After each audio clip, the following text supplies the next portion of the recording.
आयुष्यवेध हा आयुर्वेद आहे. म्हणजे आयुष्य सुंदर जगण्याचं सार ज्याच्यात सांगितलंय ना तो आयुर्वेद आहे. त्यामुळे तो शाश्वत आहे, तो अनाद आहे, अनंत आहे. तुम्ही किंवा मी आयुर्वेदाचं कल्याण करू शकत नाही. आपलं कल्याण करायचं असेल तर आपण आयुर्वेदाकडे गेलं पाहिजे. सकाळी जो 6 वाजता पेशंटचा फोन येतो ना, आणि सर आज पोट साफ झालं, आज जो शौचानंद मिळाला हा जगात कशातच नाहीये. लोकांचे छोटे छोटे आजार बरे करून सुद्धा तुम्ही त्यांना आनंद देऊ शकत असाल तर तुम्ही एक दिवस मोठे वैद्य बनू शकता. आता भारतात आयुर्वेदाची परिस्थिती काय? आपण आजीबाईचा बटवा विसरत चाललोय, आपण आपली संस्कृती विसरत चाललोय, आणि मग बाहेरून ते आलं की मग आपल्याला ते भारी वाटायला लागलं. And apple a day keep doctors away हे शिकलात, Ayurveda a day keep doctors away हे का नाही शिकलात? आपल्याच राष्ट्रात, आपल्याच देशात आपलाच आयुर्वेद परकीय वाटायला लागलाय. इथपर्यंत त्याची सुरुवात येऊन पोहोचलेली. ऑइल आणि सर्व्हिसिंग व्यवस्थित वेळेत केली तर गाडी लॉंग ड्राईव्हला तुम्ही घेऊन जाऊ शकता. गाडी आणि बॉडीमध्ये खूप मोठा फरक नाहीये. फॉरेनचे लोक तुमची तिथे येऊन 4 महिन्यातनं एकदा तुम्ही भेटणार आहात म्हणून वाट बघतायत. आयुर्वेदात पण काय सांगितलं जातं की तुमचा गट फ्लोरा हा तुमच्या आजी आजोबांच्या गट फ्लोराला मॅच करत असतो. त्यामुळे तुम्ही तुमच्या आजी आजोबांचं फूड खा. सगळ्यात जुनं काय? आयुर्वेद. जी मॉडर्नची मेडिसिन आपण म्हणतो त्यांचा काळ किती? 200-250 वर्षांचा. हा मसालाचा डब्बा म्हणजेच आपला मेडिसिनल बॉक्स आहे. हा जर मेडिसिन बॉक्स आपल्याकडे असेल तर आपण आजारीच पडत नाही. म्हणजे एकही औषध घेऊन न जाता मला कुठल्याही कंट्रीत प्रॅक्टिस करता येते. त्याचं एकमेव कारण म्हणजे मसाल्याचा डब्बा. ही आयुर्वेदाचा ऱ्हास हा आयुर्वेदाला फक्त धर्माशी निगडीत केल्यामुळे झाला. आयुर्वेदाचा आणि धर्माचा तसा काही संबंध नाहीये. सप्रेम नमस्कार, विनंती विशेष द पोस्टमनवर तुमचं पुन्हा एकदा स्वागत आहे. मी तुमचा पोस्टमन सर्वेश. आज घेऊन आलोय आरोग्याचं पत्र.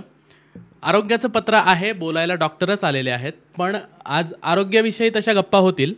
पण जास्त गप्पा आज जे आपले पाहुणे आहेत त्यांचा परदेशातला जो प्रवास आहे आणि परदेशात त्यांनी आयुर्वेदाचा जो प्रसार केलेला आहे त्या दृष्टीने होणार आहे. परदेशियांच्या नजरेतून आयुर्वेद म्हणा किंवा पाश्चिमात्य देशातले जे लोक आहेत ते आयुर्वेदाकडे कसं बघतात हे त्यांनी फार जवळून अनुभवलेलं आहे. तुम्ही ओळखलंच असेल कारण मागच्याही पॉडकास्टवर सर आले होते, पुन्हा आलेत. Doctor Harish Patankar sir. Sir खूप खूप नमस्कार. नमस्ते सर, धन्यवाद. आणि परदेशातली पत्र घेऊन आलेलो आहे. क्या बात आहे. परदेशातली पत्र आम्हाला फक्त मराठी भाषेत सांगा एवढीच आमची अट आहे ना सर. आंतरराष्ट्रीय पत्र आहेत. येस. सरांची ओळख मागच्या पॉडकास्टवर करून देताना मी त्यांच्या डिग्रीज आणि हे सगळं सांगितलं, पण आता विशेष ओळख अशी करून देणार आहे मी की सरांचे आयुर्वेद या विषयात काम करणारे 108 सेंटर्स आहेत आणि त्यातले बहुतेक सेंटर्स हे आपल्या देशाच्या बाहेर आहेत. म्हणजे Netherlands, Germany, Dubai, Australia, Russia, आणि इथे त्यांचं फार फ्रिक्वेंटली जाणं येणं असतं. शिवाय भारतातली पण प्रॅक्टिस ते खूप उत्तम पद्धतीने सांभाळतात. केशा आयुर्वेद नावाची त्यांची संस्था आहे. शिवाय सरांना 2022 सालचा आयुष स्टार्टअपचा बेस्ट स्टार्टअप हा पुरस्कार पंतप्रधान मोदींच्या हस्ते मिळालेला आहे. आणि असं एक व्हास्ट त्यांचं करिअर आहे. त्यामुळे खूप गप्पा येणार. त्यांचे परदेशातले अनुभव आणि आयुर्वेदाचे त्यांच्या परदेशी क्लायंट्सचे जे किस्से आहेत ते या गप्पांमध्ये तुम्हाला ऐकायला मिळतील. तर सुरू करू. तत्पूर्वी मी जो हा घातलेला शर्ट आहे हा मी घेतला आहे जनता खादी भंडार, लक्ष्मी रोड, पुणे येथून. तुम्हालाही खादीचे कपडे आवडत असतील तर त्यांच्या सगळ्या लिंक्स आम्ही डिस्क्रिप्शन बॉक्समध्ये देत आहोत. नक्की चेक करा आणि खादीचे कपडे वापरा. चला सुरू करूया.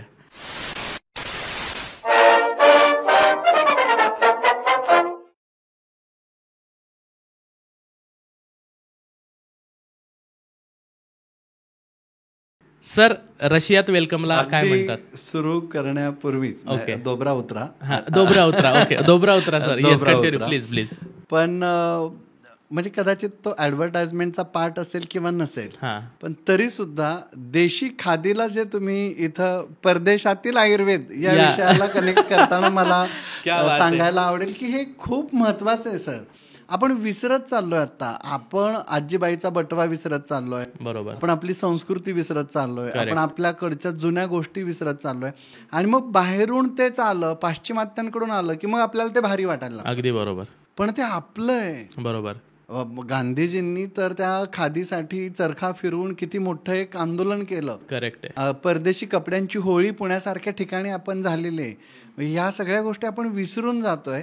आणि कुठंतरी कदाचित आजच्या विषयाची ती लिंकिंग मला इथून करावीशी वाटते की ज्या ठिकाणी परदेशी कपड्यांची होळी केलेली आहे तिथे आपण आपल्या स्वकीयांच्या कपड्यांचा अभिमान बाळगला पाहिजे. आणि इथूनच आपला परदेशातील आयुर्वेद हा प्रवास सुरू होणार आहे. आम्ही आमचे वॉर्डरोब पार्टनर निवडताना लोकांना पण जनता खादी मंडळाचे असोसिएशन होतंच आधीपासून, श्रीनिवास जन्नू त्यांचे ओनर आहेत, पण आमची पण हा हट्ट होता की आपण खादीचेच कपडे घेऊयात म्हणून. अगदी आणि आयुर्वेदानुसार पण खादीचे कपडे वापरणं आपल्या वातावरणासाठी चांगलंच आहे. अगदी अगदी. सो सर खूप मजा येणार आहे.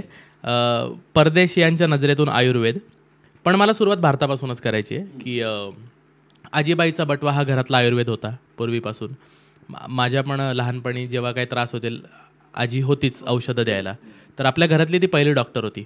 पण घराच्या बाहेर पडल्यानंतर जेव्हा आम्ही शाळेत जायचो किंवा कॉलेजला गेलो तर आयुर्वेदाची कायम हेटाळणी ऐकत आलो किंवा आयुर्वेदाला कायमच खाली दाखवण्यात आलं, बरोबर, किंवा त्याचा एवढा प्रचार झाला नाही भारतासारख्या ठिकाणी जिथे आयुर्वेद जन्माला आलं. तर आत्ता भारतात आयुर्वेदाची परिस्थिती काय आहे? आत्ता मागच्या 10 वर्षात आयुष सुरू झाल्यापासून खूप सुंदर आहे, बरं, प्रगतीपथावर आहे. आत्ता तर गोल्डन इरा आयुर्वेदाचं सुरू आहे. अर्थातच याचा अर्थ पूर्वी तेवढी चांगली नव्हती. आपल्याकडे फॉरेनची औषधं आल्यानंतर सुद्धा त्याला इंग्रजी दवा असं म्हणायचे बघा, आणि इंग्लिश औषधं हळूहळू येऊ लागली आणि ती भारतीय मार्केटवरती फार मोठा कब्जा करू लागली.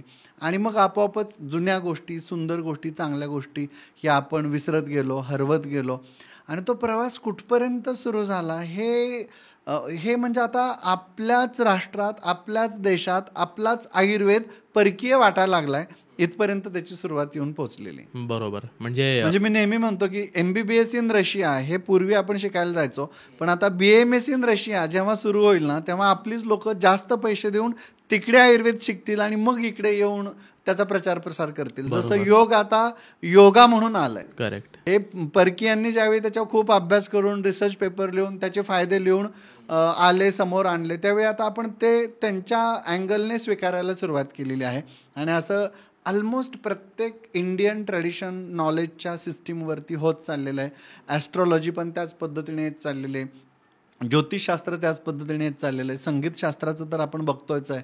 तर तुम्हाला घरोघरी मातीच्या चुली ही जी म्हण आहे ही जगात कुठेही फिरलात तरी ती तशीच जाणवणार. बरोबर. याचं प्रॉमिनंट कारण काय वाटतं म्हणजे सर तुम्हाला की आपल्याकडे कसं असतं, प्रत्येक व्यक्तीला ना काहीतरी इन्स्टंट पाहिजे, क्विक पाहिजे, फास्ट पाहिजे. त्याचे जे दुष्परिणाम आहेत ते दुष्परिणाम बघायची आता वेळ नाही राहिलेले. आपण स्पीड एवढं घेतलेलं आहे लाईफमध्ये की आपल्याला आता, तुम्हाला मी विश्रांती घ्या म्हटलं, तुम्ही खूप थकलेला आहात, तर तुम्हाला हा सल्ला पटत नाही. बरोबर. मला पटकन एखादी गोळी द्या, मला 1 तासावरती कामाला जायचं, म्हणजे सगळं फास्ट पाहिजे. मृत्यू सुद्धा फास्ट आला तरी चालेल. आणि ऑन द कॉन्ट्री आयुर्वेदाच्या संहितेची सुरुवात कशी होते, अथातो दीर्घम जीवितीयम अध्यायम व्याख्यास्यामः, म्हणजे ज्याला जास्त जगायचंय, दीर्घ जगायचंय, सुंदर जगायचंय, त्याच्यासाठी आयुर्वेद आहे. आयुष्य वेद हा आयुर्वेद आहे. म्हणजे आयुष्य सुंदर जगण्याचं सार ज्याच्यात सांगितलंय ना, तो आयुर्वेद आहे. त्यामुळे तो शाश्वत आहे, तो अनाद आहे, अनंत आहे आणि तो तसाच राहणार आहे. तुम्ही किंवा मी आयुर्वेदाचं कल्याण करू शकत नाही. आपलं कल्याण करायचं असेल तर आपण आयुर्वेदाकडे गेलं पाहिजे. क्या बात आहे. वा. मी पण या 5-7 वर्षातला जो ट्रेंड बघतोय, जास्त करून जेव्हापासून इंस्टाग्राम असेल किंवा सोशल मीडिया असेल हे खूप इझिली हातात आलं, तेव्हापासून आयुर्वेदाबद्दल थोडीशी जागरूकता आली. लोकांनी स्वतःचे पण अनुभव टाकले. माझे स्वतःचे अनेक मित्र वर्षातनं आठवड्याभराचा वेळ काढून केरळला वगैरे कुठेतरी ती ट्रीटमेंट करायला जातात. केलीच पाहिजेत प्रत्येकाने. ते बॉडी डिटॉक्सिफिकेशन आहे ना, ऍक्च्युली फॉरेनमध्ये आता पंचकर्मांसाठीच आयुर्वेद जास्त गाजला. क्लिन्झिंग प्रोसेस त्या जास्त गाजल्या. त्यांना मेंटल डिटॉक्सिफिकेशन पण पाहिजे आणि बॉडीचं डिटॉक्सिफिकेशन पण पाहिजे. एखादी कार विकत घेतल्यानंतर तुम्ही कसं रेग्युलरली ऑइल बदलता, सर्व्हिसिंग करता, ऑइल आणि सर्व्हिसिंग व्यवस्थित वेळेत केली तर गाडी लॉंग ड्राईव्हला तुम्ही घेऊन जाऊ शकता आणि बिंदास चालवू शकता. तसंच बॉडीचं पण आहे. गाडी आणि बॉडीमध्ये खूप मोठा फरक नाहीये. याचं सुद्धा ऑइलिंग सर्व्हिसिंग वेळेत झालं तर लॉंग ड्राईव्हला जाऊ शकतं. बरोबर. पण आता ही जी आलेली जागरूकता आहे ही बाहेरच्यांनी आपलं स्वीकारलंय म्हणून येत असेल असंही मलाही वाटतं. आपण अनुकरणच मुळात पाश्चिमात्य संस्कृतीचं करतो. आपल्या बेसिक एज्युकेशन सिस्टीम मध्येच हे नाहीये. तुम्ही आठवून बघा, 12वी पर्यंत आयुर्वेद होतं अजिबात. एक चॅप्टर, एक पान तरी, किंवा आयुर्वेदाचा असं तरी वाचलत का नाही? A for apple, and apple a day keep doctors away हे शिकलात. Ayurveda a day keep doctors away हे का नाही शिकलात? आयुर्वेद जर सोबत असता तर डॉक्टर किंवा ट्रीटमेंटची गरजच पडली नसती. आयुर्वेदाचं पहिलं प्रयोजन काय? स्वस्थस्य स्वास्थ्य रक्षणम आणि मग आतुरस्य विकार परिमोक्षणम. आजार झाल्यावर बरं करण्याची ताकद तर आयुर्वेदात आहेच आहे, पण आजार होऊच नये म्हणून जी मोठी ताकद आहे आयुर्वेदाची ती सगळ्यात मोठी. आणि ती जगाला जशी कळाली तसं अख्खं जग आयुर्वेदाकडे वळायला लागलं. क्या बात आहे. मूळ मुद्द्यावर येऊ आता. आयुर्वेदाला घेऊन तुमचा जगभरातला प्रवास. आणि मला हा स्पेशल यासाठी वाटतो की तुम्ही फक्त पेपर प्रेझेंट करायला एखाद्या कॉन्फरन्सला म्हणा किंवा 4 दिवसाची एखादा कार्यक्रम आहे तिथे जाऊन आयुर्वेद मांडला असं नाहीये. तुम्ही तिथे बसतान बसवलंय आणि फॉरेनचे लोक तुमची तिथे येऊन 4 महिन्यातनं एकदा तुम्ही भेटणार आहात म्हणून वाट बघतायत. अगदी. तर कुठून सुरू झाली ही जर्नी आणि कधी सुरू झाला हा प्रवास आणि पहिल्यांदा जाण्याचं चॅलेंज काय होतं, पहिला देश कुठला होता आणि काय काय अडचणी आल्या? अगदी. खरं तर आयुर्वेदात जसं म्हटलं की ब्रह्मदेवाने ही सृष्टी उत्पन्न केली, तसं सगळ्या गोष्टींना आपल्या संकल्पसृष्टीतूनच तयार होत असतात. म्हणजे आपण जसा विचार करत राहतो ना तसं आपल्या आयुष्यात पुढे पुढे पुढे होत राहतं.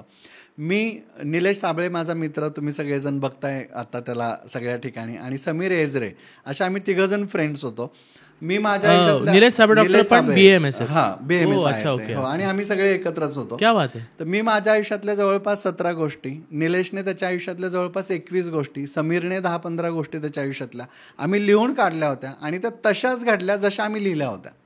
वा. हा, म्हणजे तुम्ही सिक्रेट मूवी बघितला असेल, लॉ ऑफ अट्रॅक्शन बघितलं असेल, हे सगळं ऐकायला भारी वाटतं. आम्ही ती जगलेली लोक आहोत, आम्ही ते बघितलंय करून, आणि ते तसंच होतं. BAMSला जेव्हा ॲडमिशन घ्यायचं होतं तेव्हा DY पाटील कॉलेजला माझं पहिलं ॲडमिशन झालं होतं. पण त्याच्यानंतर तिथं पुस्तकं वाचताना नेहमी परांजपे, रानडे यांची पुस्तकं बघायचो आणि प्रत्येकाच्या खाली आयुर्वेद प्रचार प्रसारासाठी जगभरात फिरलेले आणि त्यांचं ती सगळी माहिती वाचायला मिळायची. आणि मला असं वाटायचं की यार, इथं गेलं तर आपल्याला जगात आयुर्वेद वाढवता येईल. आणि ते सगळे अष्टांग आयुर्वेद महाविद्यालयाचे प्राचार्य म्हणून तेव्हा होते. मग ते कुठेतरी संकल्पसृष्टीत मनात बसलं. बरोबर. मग मला अष्टांग आयुर्वेद महाविद्यालय मिळालं पुढच्या राऊंडला. क्या बात आहे. मग ते मिळालं की तीच इच्छा होती. मग सेकंड इयरला आमचे एक रावत सर जायचे नेहमी, म्हणून त्यांना मी भेटायला गेलो की सर मला ही रशियाला जायचंय, कसं फॉरेनला जायचंय, गाईड कराल का प्लीज. तर त्यांनी मला असं थोडंसं तिरकं बघून प्रश्न विचारला की तुझ्याकडे पासपोर्ट आहे का. मी म्हटलं नाही. ते म्हटले जा घरी, पहिला पासपोर्ट काढ मग गप्पा मारू.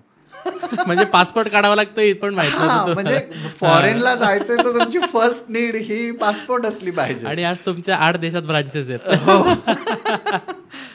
अच्छा. मग तेव्हा पहिलं कळालं की अच्छा, म्हणजे बाहेर जायचं असेल तर पहिला पासपोर्ट लागतो. मग इंटर्नशिपमध्ये आम्ही असताना काय झालं, आमच्याकडे एक फॉरेनची टीम आली होती आणि त्यांना शिकवायला वेगवेगळे टीचर्स आले होते. आणि एक दिवशी एक टीचर नेमके ॲब्सेंट राहिले. मग ते वासरात लंगडी गाय शहाणी असते ना, तसा एखादा वर्गातला जो हुशार विद्यार्थी असतो त्याला बॅटिंगला पाठवलं जातं ना, की जा बाबा 1 तासभर थोडीशी बॅटिंग आलेल्या लोकांना थोडंसं माहिती दे. तसं मला स्मृती आयुर्वेद कन्सेप्ट शिकवायला पाठवलं गेलं.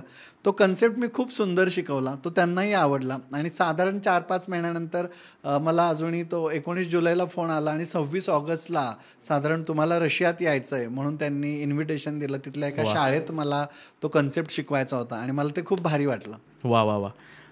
आणि रशियात गेल्यानंतर जेव्हा तुम्ही पहिल्यांदा, नुसता फोन आला नाही सर, त्याच्या पाठीमागे एक शृंखला पण घडली. म्हणजे कधी कधी गंमत म्हणून मला ती सांगावीशी पण वाटते. Please please. तर असे फोन 10 जणांना आले होते, नंतर कळालं मला. आणि त्यातले 4 जण पासपोर्ट नाहीत म्हणून रिजेक्ट झाले. मग 5-6 जणच राहिले. त्यातले 2-3 जणांना पंचकर्म येत नाही, कोणाला टीचिंग येत नाही, कोणाला योगासनं येत नाहीत. ओके, असं सगळं सिलेक्शन होत गेलं. म्हणजे बघा, आम्ही विद्यार्थी सहाय्यक समितीमध्ये 400 रुपये कमवा शिका योजनेत शिकत होतो. आम्हाला सकाळी योगासनं केल्याशिवाय 1 ग्लास दूध पण प्यायला मिळत नव्हतं. त्यामुळे कुठंतरी ते संस्कारांमध्ये रुजतं ना, तसं झालं. मग योगासनं शिकवायला येत होती, करायला येत होती. पंचकर्म आम्ही सरांकडे खूप कष्ट केलं होतं, त्यामुळे पंचकर्म शिकवता येत होती, स्वतः करता येत होती. ट्रिकी क्वेश्चन एक त्यांनी विचारला की पंचकर्म केल्यानंतर आपल्याकडून खराब झालेला टेबल साफ करण्याची तुमची मानसिकता आहे का. ओह, अच्छा. आणि याही प्रश्नाचं उत्तर जेव्हा होकारार्थी झालं त्यावेळी मला असं वाटतं की या 10 पैकी अजून जे एक सिलेक्शन लेवल असते, छोट्या छोट्या प्रश्नाला एक फिल्टर लागत गेला आणि सिलेक्शन झालं. आणि गंमत वाटेल तुम्हाला, पहिल्याच व्हिजिट नंतर साधारण पंचकर्माचे बरेच किस्से घडले, ते आपण बोलण्याच्या ओघात पुढे येतीलच, पण त्यातलं एंडिंग करतो फक्त. की जाताना मी सहज त्यांचं ते ॲस्ट्रोचं आणि याचं नॉलेज बघून मी तिथल्या एका डॉक्टरला विचारलं की मला नाही वाटत, म्हटलं की तुम्ही फक्त एवढ्यावरती माझं सिलेक्शन केलं असावं, बाकीचं तुमचं सगळं बघता. मग ते हसले आणि तेव्हा म्हणजे बघा 2010 साली ते म्हटले होते की तुझ्या कुंडलीतले योग मी पाहिलेले आहेत आणि काही वर्षांनंतर म्हणजे साधारण 10-12 वर्षांनंतर तू रशियामध्ये एक आयुर्वेदाचा अँबॅसेडर म्हणून येशील. काय सांगता? आणि मला उगीच तेव्हा असं हसल्यासारखं वाटलं की काहीतरी म्हणतात वगैरे. आणि मला सांगायला आनंद होतोय, आता 2024च्या सप्टेंबरला वर्ल्ड आयुर्वेद डेला मला स्पेशल रशियाच्या एम्बसीकडून ॲज अ आयुर्वेद अँबॅसेडर म्हणून इन्व्हिटेशन आलं. आणि मी तिथे आयुर्वेद अँबॅसेडर म्हणून एक दिवस पूर्ण आयुर्वेदचे लेक्चर्स देऊन आलो. म्हणजे तेव्हा सुरू झालेला प्रवास दर 3 महिन्याने 15 दिवस रशियामध्ये आयुर्वेद शिकवायला प्रचार प्रसारासाठी जातोयच आहे. पण ते शब्द खरे ठरतील हे मला म्हणजे कधी असं स्वप्नातही वाटलं नव्हतं.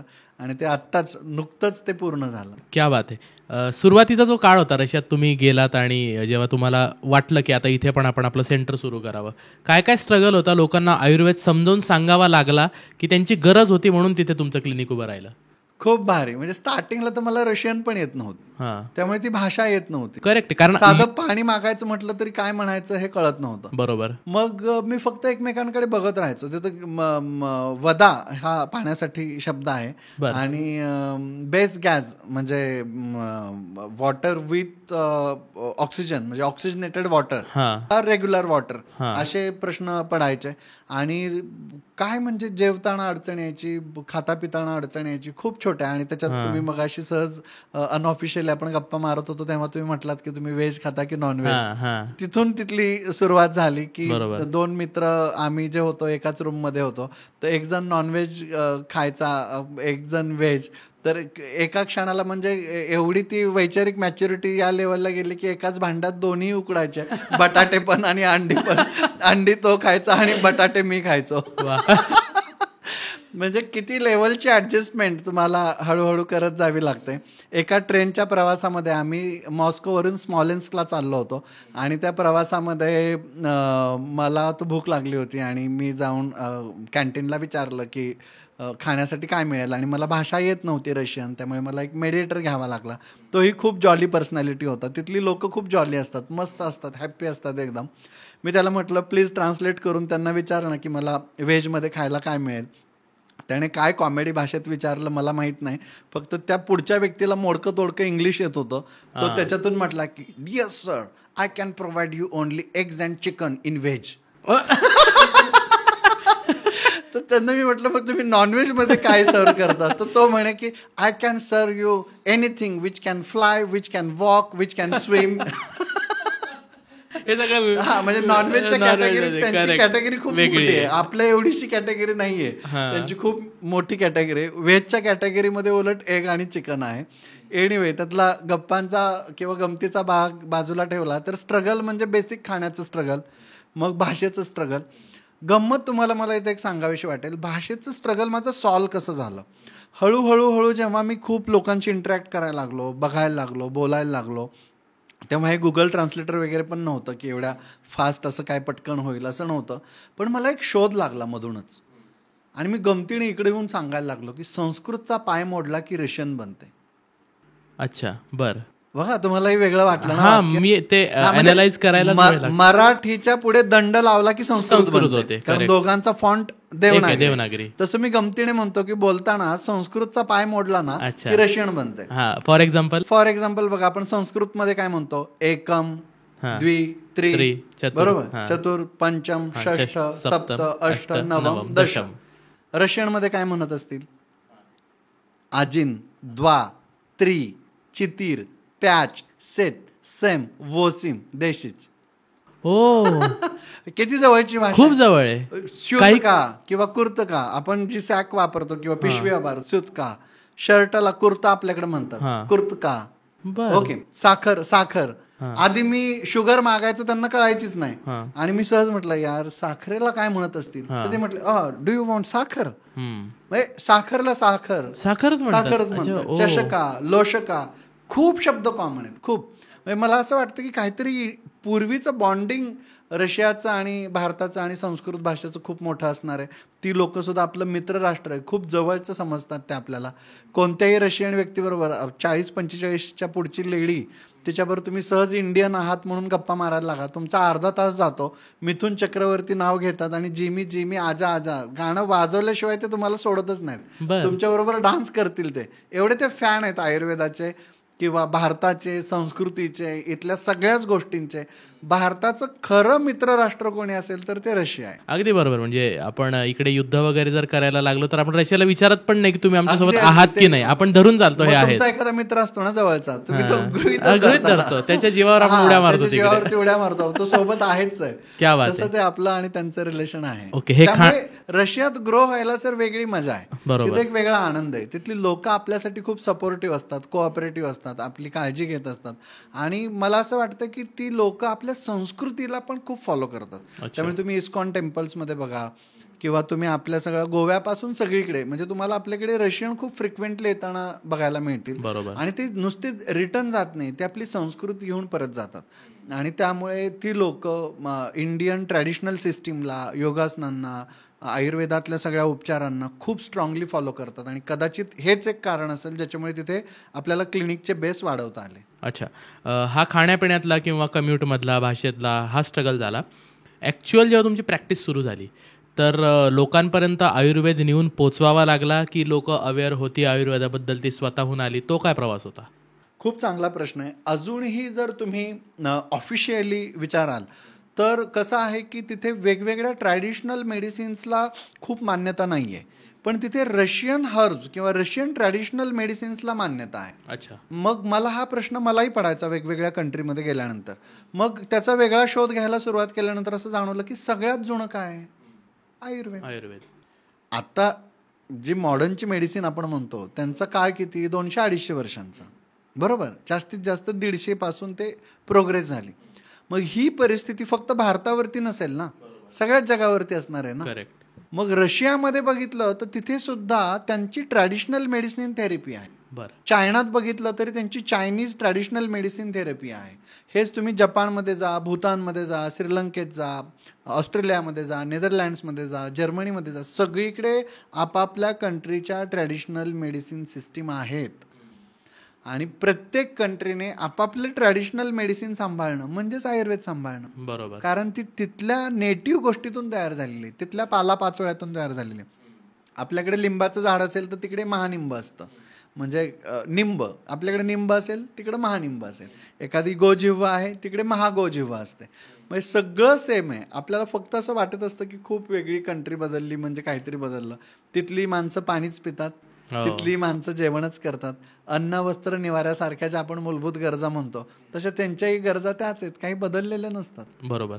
आणि जो जागतिक आयुर्वेद डे होतो तो रशियामध्ये पण फार जोरात सेलिब्रेट होतो. प्रत्येक कंट्रीमध्येच आता तो होऊ लागलेला आहे. पर्टिक्युलरली मॉरिशियस, रशिया, नेदरलँड्स या कंट्रीमध्ये किंवा दुबईमध्ये, ऑस्ट्रेलियामध्ये, लंडनमध्ये तो अजून चांगल्या पद्धतीने सेलिब्रेट होतो. क्या बात आहे. डॉक्टर, मी तर सगळ्यांनाच म्हणेल, इनफॅक्ट आयुर्वेदातले सुद्धा जे प्रेक्षक इथं विद्यार्थी म्हणून ऐकत असतील त्यांच्या सुद्धा माझं सांगणं असेल की इथल्या इथं कॉम्पिटिशन करणं बंद करा. आता थोडंसं एक एक कंट्री पकडा. अख्ख्या कंट्रीला आयुर्वेद शिकवण्याची गरज आहे. एक एक कंट्री पकडा आणि त्या त्या कंट्रीमध्ये स्वतःलाही एक्सप्लोअर करा, शास्त्रालाही एक्सप्लोअर करा.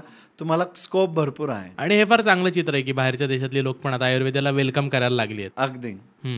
आणि सर, अशी कुठली आयुर्वेदिक औषधं आहेत की भारतीयांसाठी ती अगदी दुर्लक्षित आहेत किंवा त्यांना त्याची काही किंमत नाहीये, बरोबर, पण बाहेरच्या देशातल्या लोकांना त्यांचं फार अप्रूप आहे? अशी कुठली औषधं आहेत? सर, मी नेदरलँड्समध्ये होतो. नेदरलँड्समध्ये माझं त्यांनी धन्वंतरी जयंतीच्या दिवशीच म्हणजे वर्ल्ड आयुर्वेद डेलाच एक व्याख्यान ठेवलं होतं. साई मंदिरमध्ये त्यांनी एक पूजा वगैरे पण आखली होती. ती पूजा वगैरे झाल्यानंतर एका क्युर्किडिन या कंपनीच्या कॅप्सूलच्या ओपनिंगला त्यांनी मला बोलवलं होतं. आणि ते ओपनिंग वगैरे झाल्यानंतर त्यांनी पुढे येऊन इंडियातून एवढे मोठे डॉक्टर आलेत तर 1-2 शब्द बोला म्हणून त्यांनी बोलायला लावलं.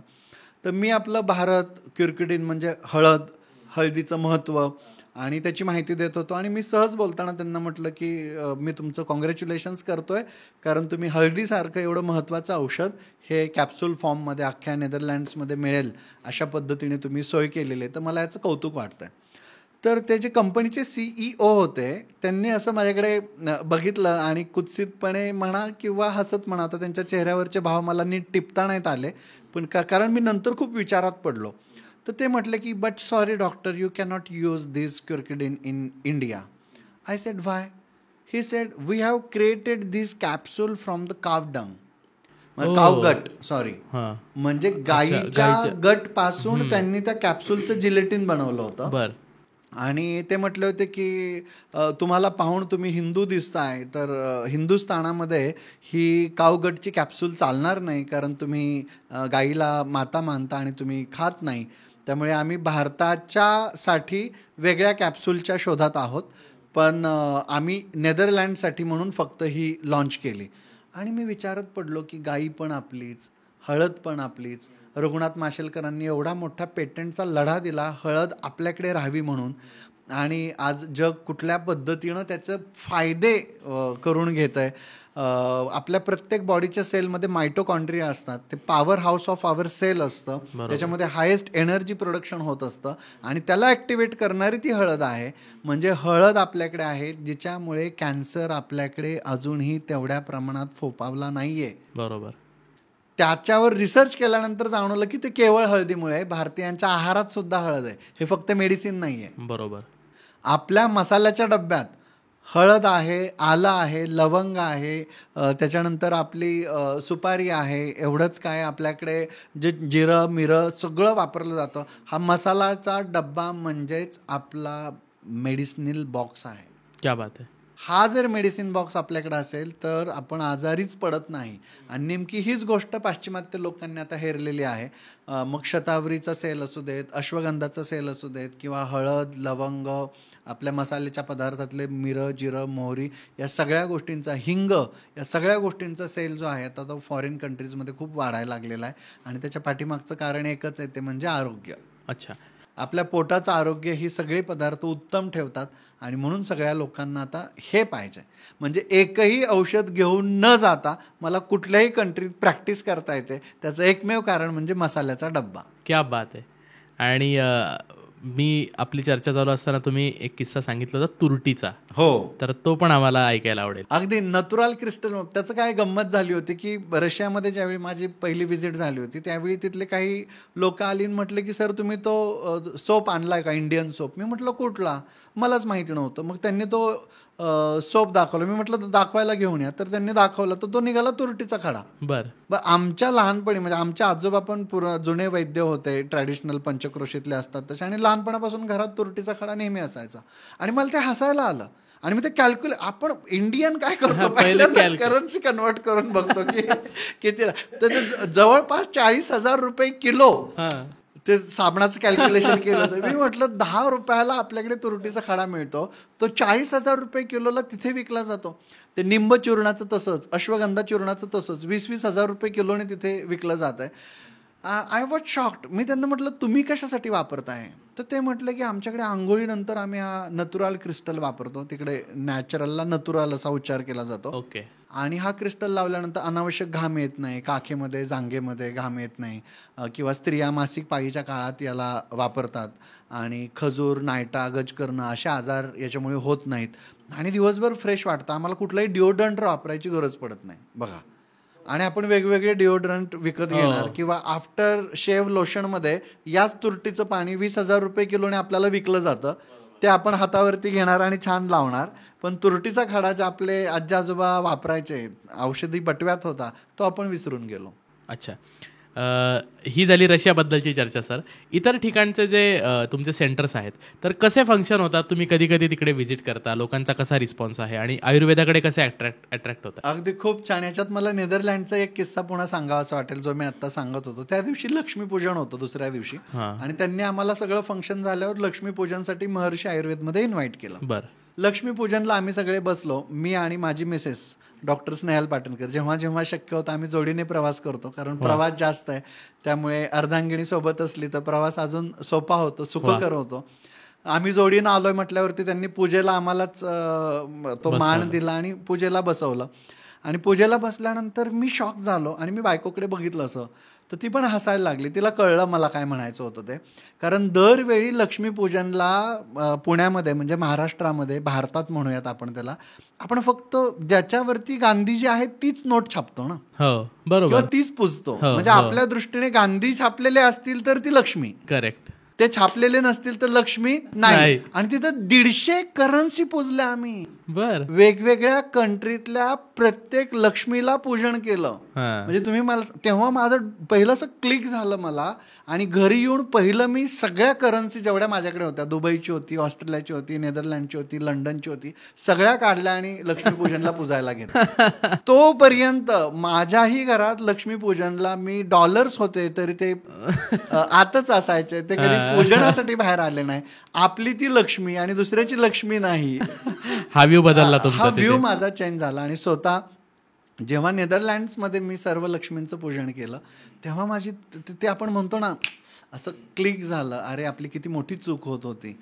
मला असं वाटतं की मी दरवेळी पाश्चिमात्य देशांमध्ये आयुर्वेद शिकवायला गेलो आणि तिथून काहीतरी शिकूनच आलो, प्रत्येक वेळी काहीतरी शिकून आलो. आणि त्याच्यातलाच असा हा किस्सा, असे खूप आहेत. म्हणजे प्रत्येक वेळी काहीतरी नवीन शिकायला मिळालं. रशियामध्ये गेलो होतो, पंचकर्म चालू होतं, मी शिरोधारा एक्सप्लेन करत होतो. आणि शिरोधारा एक्सप्लेन करताना आपण सांगतो ना की इथे तेलाची धारा डोक्यावरती तुमच्या आता संथ दिली जाईल, मग त्याच्यानंतर तुमच्या बॉडीतलं पूर्ण डिटॉक्झिफिकेशन होईल. तुम्हाला काही त्वचारोग असतील, मानसिक विकार असतील, काहीही तुमच्या मनातल्या शंका हे ते असतील तर ते सगळं असं धारेच्या मार्फत वाहत जाणार आहे, डिटॉक्झिफाय होणार आहे.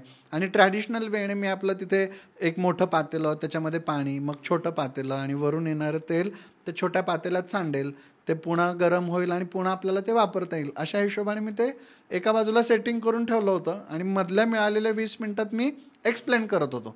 एक्सप्लेन करता करता करता काय झालं की ते तेल संपत आलं, म्हणून मी ते तेल उचललं आणि आता पुन्हा मी टॉप ऑफ करणार. तेवढ्यात ते जे डॉक्टर्स उभा होते 20-25 बाजूने ऐकत होते, त्यातला एक डॉक्टर जोरात ओरडला, wait wait wait wait wait. मी म्हटलं व्हॉट हॅपन? तो म्हटलं सर आत्ताच तुम्ही सांगितलं ना की याच्यातनं सगळं टॉक्झिन गेलेलं आहे, मग परत कसं काय तुम्ही ओतताय ते? अच्छा. आणि मला क्लिक झालं की अरे खरंच की आपण आंघोळ केल्यानंतर तेच पाणी पुन्हा आंघोळीला घेतो का? नाही. मग आपण तेल का असं करतो? दारिद्र्य आणि कन्सेप्च्युअल अंडरस्टँडिंग नसणं. भारतामध्ये एकच शिरोधारेचं तेल 7-7 दिवस त्या एकाच पेशंटला वापरलं जातं. अरे बापरे. कारण का थॉट प्रोसेस नाहीये. पण तुम्ही केरळच्या बाजूला जावा, आपल्याकडेच ते भरभरून तेल वापरतात ट्रीटमेंटमध्ये आणि यूज अँड थ्रो पण करतात. तर ही गोष्ट पुन्हा नव्याने तिथे शिकायला मिळाली. तेव्हापासून आम्ही तिथे पण रूल केला की यूज अँड थ्रो, तेल वरून आलं की डिस्कार्ड करायचं, परत वापरायचं नाही. कारण त्या तेलाला सुद्धा तुम्ही बघितलं तर त्याच्यात खरंच खूप टॉक्झिन्स मिसळलेले असतात. असं प्रत्येक गोष्टीचं. म्हणजे एका पेशंटला मी बस्ती देत होतो आणि बस्ती देऊन झाल्यानंतर म्हणजे तो आमचा एक डेली 7 डेजचा क्रम ठरलेला होता. डॉक्टर स्वेतलाना मला असिस्ट करत होत्या आणि त्या प्रिपरेशन करून द्यायच्या आणि मी प्रोसिजर करायचो. तर एक दिवशी त्यांना प्रिपरेशनला 10 मिनिट लेट झाला. तर मला लेट का झाला हे कळलं नाही, कारण रशियन लोक टाईमला एकदम परफेक्ट. तुम्ही 10 वाजून 10 मिनिटाची अपॉइंटमेंट दिली की ते 10 वाजून 10लाच बेल वाजवणार. 2 मिनिट आधी नाही, 2 मिनिट नंतर नाही, एवढे ते पंक्च्युअल असतात, टू द पॉईंट. मी म्हटलं डॉक्टर स्वेतलाना तर कधीच लेट करत नाहीत, आज यांना का बरं उशीर झाला असेल. म्हणून पूर्ण ट्रीटमेंट वगैरे झाल्यानंतर मी त्यांना सहज हा प्रश्न विचारला की मॅडम काय झालं की आज प्रिपरेशन थोडंसं लेट मिळालं. आणि ते एकदम घाबरलेल्या आवाजामध्ये, हो doctor what happen Wien you told me. तुम्ही जेव्हा मला ती प्रोसेस सांगितली त्याच्यामध्ये दशमूळ 100 ग्रॅम घ्यायचं होतं, पाणी 1000 ml घ्यायचं होतं आणि ते उकळून 600 ml शिल्लक राहील अशी, म्हणजे 1200चं 600 करायचं अशी ती एक प्रोसेस होती. ती प्रोसेस मी प्रॉपर त्यांना लिहून दिली होती आणि त्यांनी ती फॉलो केली होती चांगली. पण अचानक त्यांना पण एक पेशंट आल्यामुळे काय झालं होतं की ते 600 ml ऐवजी 500 ml राहिलं होतं. म्हणजे 100 ml जास्त उकळलं गेलं होतं असं आपण म्हणू शकतो. काढा आटला आपण म्हणतो ना तसं. आणि त्यामुळे मी मग ते सगळं थ्रो आउट केलं. मी पुन्हा 1200 ml पाणी घेतलं, मी पुन्हा 100 ग्रॅम चूर्ण टाकलं, पुन्हा मी ते उकळत बसले आणि पुन्हा ते प्रॉपर लक्ष देऊन 600 ml राहिल्यानंतरच मी तुम्हाला ते काढून दिलं. आणि मला हसावं की काय करावं हे सुचत नव्हतं, कारण हीच प्रोसेस आपल्याकडे घडली असती तर म्हटले असते ओत थोडं पाणी काय होतं त्याला 100 ml होतं, 100 ml अजून वाढवूयात. ते खूप पर्टिक्युलर आहेत ती लोक. तिथे प्रिस्क्रिप्शन लिहिताना पण असं तुम्हाला किती ग्रॅम, कशासोबत, कधी खाणार ते लिहावं लागतं. साधं पंचकर्म सदैव पेशंट तुम्ही बसवलात स्टीम युनिटला, तुम्ही बघा भारतात फिरून कुठेही स्टीम युनिटला जाते ते थर्मामीटर पण नसतो, तिकडे थर्मामीटर आहे.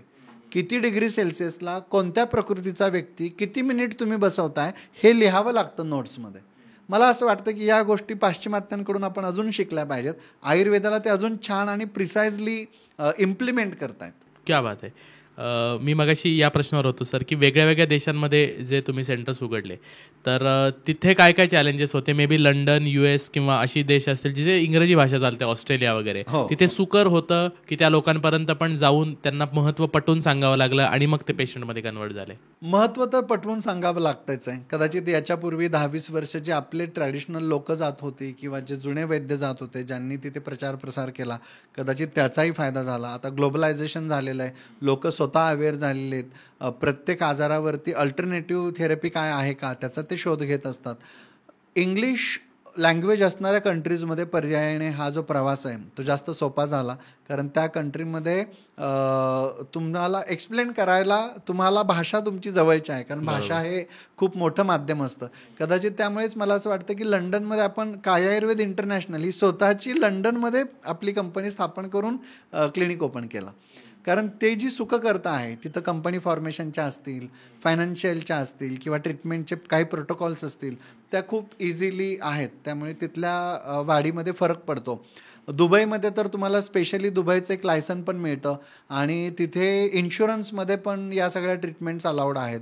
त्यामुळे लोक खास म्हणजे दुबईमध्ये तर मिनी केरळ आहे की काय असं तुम्हाला वाटेल, एवढी लोक आणि एवढी पंचकर्म केंद्र आपली तिथे आहेत आणि सगळी लोक या ट्रीटमेंट्स घेत असतात आणि त्याचे इन्शुरन्स त्यांना मिळत असतात. आणि दुबई गव्हर्नमेंट सुद्धा खूप या गोष्टीसाठी कोऑपरेटिव्ह आहे आणि भाषेचाही प्रॉब्लेम येत नाही. तुम्हाला इंग्लिश लँग्वेज तिथे सुद्धा सगळ्यांना बऱ्यापैकी समजतंय. त्यामुळे मला असं वाटतं की रशियापेक्षा या इंग्लिश स्पीकिंग कंट्रीज ज्याला आपण म्हणूयात तिथं प्रचार प्रसार करणं कम्पॅरेटिव्हली सोपं आहे, लवकर होत आहे, ॲक्सेप्टन्स जास्त आहे. आणि रशिया, नेदरलँड्स अशा कंट्रीजमध्ये डच किंवा फ्रेंच लँग्वेज जिथे जास्त प्रॉमिनंटली वापरली जाते, फ्रान्समध्ये सुद्धा, इथे थोडंसं आपल्याला स्कोप आहे पण लिमिटेशन्स आणि चॅलेंजेस पण जास्त आहेत. अच्छा, मला तर दुबईचं थोडं आश्चर्य वाटलं, कारण आयुर्वेद म्हटल्यानंतर खूप लोक हिंदू धर्माशी त्याला जोडतात आणि दुबई ही मुस्लिम बहुल राष्ट्र आहे, तरी तिथे इतका आयुर्वेदाबद्दल क्युरियोसिटी आहे. मुळात माझं एक स्ट्रॉंग स्टेटमेंट सर असं आहे की आयुर्वेदाचा ऱ्हास हा आयुर्वेदाला फक्त धर्माशी निगडीत केल्यामुळे झाला. करेक्ट. आयुर्वेदाचा आणि धर्माचा तसा काही संबंध नाहीये. आयुर्वेद हे आरोग्य धर्माचं शास्त्र आहे. आरोग्य हा वेगळा धर्म आहे, त्याला कुठलाही दुसरा धर्म नाहीये. सर सलामत तो पगडी पचास. करेक्ट. जिवंत असाल तर तुमच्या बाकीच्या सगळ्या धर्मांना किंमत आहे, तुम्ही जिवंतच नसाल तर कशालाच किंमत नाहीये. इयत्ता पहिलीपासून जर आयुर्वेद शिकवला ना तरी धर्माधर्मांमधली भांडणं पण होणार नाहीत. वा, एवढं आयुर्वेदात पोटेन्शियल. आयुर्वेद दीर्घ जगायला शिकवतो, छोटंसं नाही. मी तर गमतीने पण म्हणतो माझ्या विद्यार्थ्यांना शिकवताना, 14 फेब्रुवारीला तुम्हाला गुलाबाचं फूल देऊन जर कोणी म्हटलं की मैं तेरे लिए जान भी दे सकता हूं, तर त्या मुलीला सांगतो की तू पहिलं रिजेक्ट करायचं. जो आपकी जान दे सकता है जान ले भी सकता है. अच्छा. त्याला आयुष्याचं महत्वच कळालेलं नाहीये. बरोबर. आयुर्वेद हा आयुष्यवेद आयुर्वेद आहे जो आयुष्याचं महत्व सांगतो आणि म्हणून आरोग्य धर्म जपायला आयुर्वेद पहिल्यांदा सांगतो. आणि आरोग्य धर्म काय तर तहान लागली तर पाणी पिलं पाहिजे, भूक लागली तर जेवण केलं पाहिजे, झोप लागली तर झोपलं पाहिजे. याला बाकीच्या धर्मांशी काही संबंध नाहीये ना. लिव्हर स्वतःचा धर्म पाळतंय, हृदय स्वतःचा धर्म पाळतंय, किडनी स्वतःचा धर्म पाळतंय, आपली पंचज्ञानेंद्रिय स्वतःचे धर्म पाळतायत. त्या धर्मांचं पालन करून अर्थ म्हणजे इंद्रियांना त्यांचा जो विषय दिला जातो त्याला अर्थ म्हटलं जातं. बरोबर. धर्माचं पालन इंद्रियांनी केलं आणि त्यांना त्यांचा विषय म्हणजे अर्थ मिळाला की काम म्हणजे आनंद मिळतो. करेक्ट. आणि धर्म, अर्थ आणि काम मिळाले की मोक्ष मिळतो. आणि हा चतुर्विध पुरुषार्थ आहे, धर्म, अर्थ, काम आणि मोक्ष, ही इंडियन फिलॉसॉफी आहे. आणि त्या फिलॉसॉफीमुळे तो हिंदू धर्माशी जास्त जोडला गेलाय. आणि त्याच्यामुळे मी तुम्हाला म्हटलं तसं की उगीच तो अध्यात्म आणि एकाच नाण्याच्या दोन बाजू आहेत. अर्थात तुम्ही सात्विक असाल, सुंदर असाल, वैद्यवृत्ती तुमच्या चांगल्या असतील तर चिकित्सेत फायदा होतोय. म्हणून वैद्याने सात्विक असणं, वैद्याने सुसंस्कृत असणं, वैद्याने धर्मोपासक असणं हे उत्तम आहे. पण याच आयुर्वेदामध्ये कुठल्या मद्याबरोबर कुठलं मांस खावं याचं पण वर्णन आहे. काय सांगता? म्हणजे मग तुम्ही त्याला फक्त धर्माशी कसं जोडणार? कोणतं मांस कोणत्या मद्यासोबत खायचं इथपर्यंतची वर्णन आयुर्वेदात आहे. प्रत्येक प्राण्याच्या मांसाबद्दल वर्णन आहे, प्रत्येक आहार्य घटकांबद्दल वर्णन आहे. त्यामुळे मला असं वाटतं की आपण आयुर्वेदाला तरी किमान धर्माच्या त्या कोंदणातून बाहेर काढलं पाहिजे. आणि म्हणून दुबईसारखी राष्ट्रसुद्धा आयुर्वेदाला ॲक्सेप्ट का करतायत, योगाला ॲक्सेप्ट का करतायत, त्याच्या पाठीमागचं कारणच आहे की या शास्त्रात मुळात पोटेन्शियल जास्त आहे.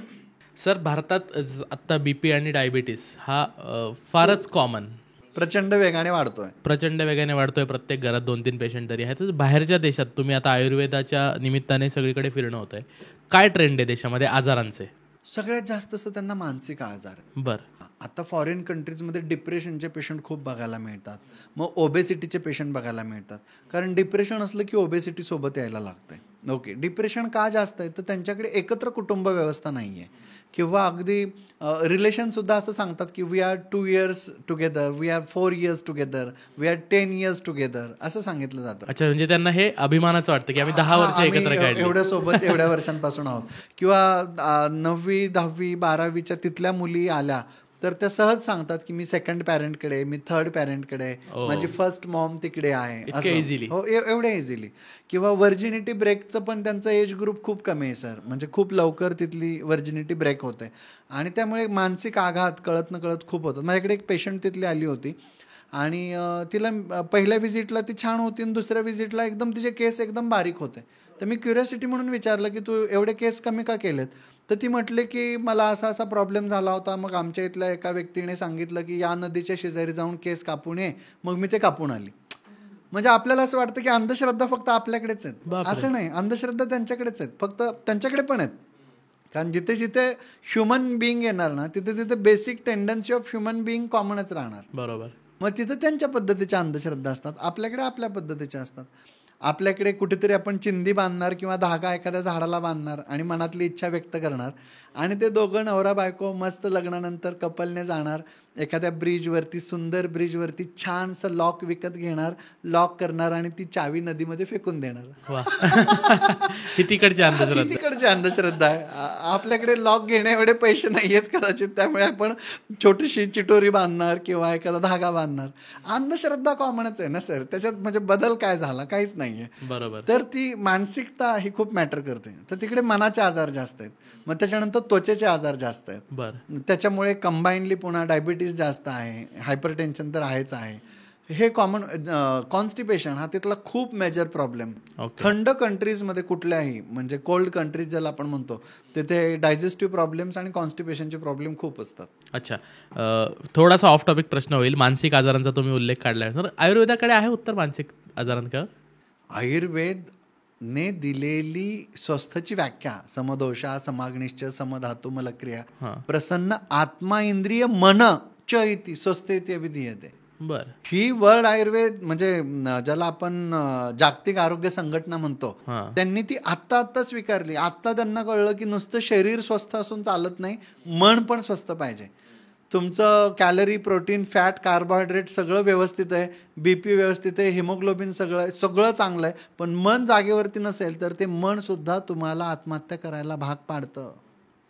म्हणजे आयुर्वेदाने त्यावेळी मन पण स्वस्थ असणं हे किती महत्वाचं सांगितलंय. मग उन्माद, अपस्मार सारखे आजार आयुर्वेदाने वर्णन केलेत, अमनस्कत्वासारखे आजार आयुर्वेदाने वर्णन केलेत, आणि याची अत्यंत सुंदर उत्तर पण आयुर्वेदाने दिलेली आहेत. मानसिक रोगांचं कारण काय सुंदर सांगितलं असेल आयुर्वेदाने. आयुर्वेद म्हणतो की इष्टस्य अलाभात आणि अनिष्टस्य लाभात. बर. हे पहिलं मानसिक रोगाचं कारण आहे. बर. त्याचा अर्थ सर? इष्टस्य अलाभात म्हणजे तुम्हाला जे पाहिजे ते न मिळणं. ओके. आणि तुम्हाला जे नको पाहिजे होतं ते गळ्यात पडणं. अच्छा. लग्नाच्या बाबतीत आठवून बघा. माझं झालं नाही अजून, मी सुखी आहे सर. पण प्रत्येकाच्या आयुष्यामध्ये इष्ट गोष्ट न मिळणं आणि अनिष्ट गोष्ट मिळणं हे पहिलं दुःखाचं कारण आयुर्वेदाने सांगितलेलं आहे. सुश्रुताचार्यांसारखा सर्जन सुद्धा दुःख किंवा क्षोभ याला सगळ्यात मोठं शल्य म्हणतो. सर्जन आहे ना तो, तर तो म्हणतो मनातलं हे शल्य पहिलं काढा, त्याने तुम्ही सगळ्यात जास्त आजारी पडणार आहे. पहिला डिप्रेशनचा पेशंट अर्जुन भगवद्गीतेमध्ये बघतोय आपण, काय म्हटलं ते? अथा तो विषाद. म्हणजे पहिला जो योग सुरू झाला विषाद. कारण विषादाने म्हणजे तो विषादो रोगवर्धनानाम श्रेष्ठ असं ग्रंथात म्हटलेलं आहे की कुठलाही आजार वाढण्याचं पहिलं कारण हे मन आहे, विषाद आहे. म्हणून पहिली चिकित्सा ही मनाचीच झाली पाहिजे, आणि आयुर्वेद मनाला खूप मोठं महत्त्व देतो, खूप मोठं. अच्छा, आता मी तुमची इंट्रोडक्शन वाचताना त्यात लिहिलं होतं की लंडन इथे तुम्ही इंटरनॅशनल स्वतःचं सेंटर सुरू करून तिथे कंपनी स्थापन केली आहे. हो. तर तो प्रवास कसा होता? खूप सुंदर होता. माझा एक मित्र आहे डॉक्टर विनायक, त्यानेही तिथे पहिलं क्लिनिक सुरू केलं. तो तिकडे गेला, खूप स्ट्रगलमधून त्याने ते वाढवलं. आमचे अजून एक मित्र आहे डॉक्टर अभिजित, त्यांनी पण खूप चांगल्या पद्धतीने लंडनमध्ये क्लिनिक वाढवलं. पहिली केश आयुर्वेदला जो प्लॅटफॉर्म आहे किंवा पहिली फ्रँचायझी जी आहे ती डॉक्टर अभिजित यांनी लंडनमध्ये मिळवून दिली. त्याच्यातून तो प्रवास सुरू झाला आणि मग डॉक्टर विनायक यांनी अजून मदत करून आपलं स्वतःच सेंटर तिथं स्थापन करण्यासाठी पुढे काय आयुर्वेद इंटरनॅशनलची स्थापना करून ती तिथे मुहूर्तमेढ रोवली. मी कधी कधी असं बघतो की आयुष्यामध्ये आसूसारख्या मुक्काम पोस्ट आसू, तालुका फलटण, जिल्हा सातारा, असं एक 2-5 हजार वस्ती असलेल्या गावातून, रानातून सुरू झालेला प्रवास हा लंडनमध्ये स्वतःची कंपनी स्थापन करेपर्यंत आणि जगभरात 108 सेंटर होईपर्यंत जो झाला, तर अजून आयुर्वेदाने काय द्यावं. बरोबर. म्हणजे आपल्या सगळ्यांना ना रडण्याची सवय लागलेली असते. मला असं वाटतं की आपण जे दिलंय देवाने त्याचा आनंद मानला पाहिजे. आणि एवढा सुंदर प्रवास त्या गोष्टींचा झालेला आहे. स्ट्रगल तर प्रत्येक व्यक्तीला असतं, प्रत्येकाला असतं. स्ट्रगल एक्सप्लेन करण्याच्या प्रत्येकाच्या व्याख्या वेगवेगळ्या असतात. पण मला स्ट्रगल मी नाव एक्सप्लेन करायला नाही आवडत. मला असं वाटतं की आपण त्यातला आनंद शोधला पाहिजे. Don't wait for the happiest destination, enjoy the journey.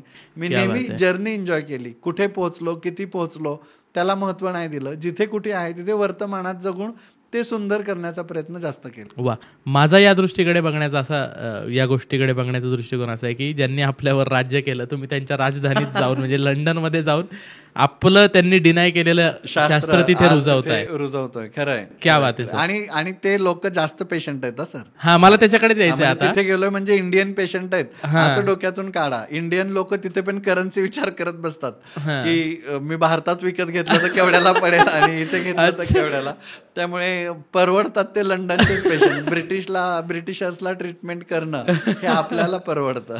अच्छा, मला पेशंट्सकडेच यायचं आता की बाहेरच्या देशातले असे काही पेशंट्स असतील ज्यांना आयुर्वेद ॲब्सोल्युटली माहीत नव्हतं, पण ते कोणतरी आता इथे नवीन हॉस्पिटल उघडलंय तर चला याच्याकडे ट्राय करून बघूया म्हणून आलेत आणि आयुर्वेदावर आता इतका विश्वास झालाय की आता ते आयुर्वेद सोडत नाहीयेत. अगदी असे खूप पेशंट आहेत सर.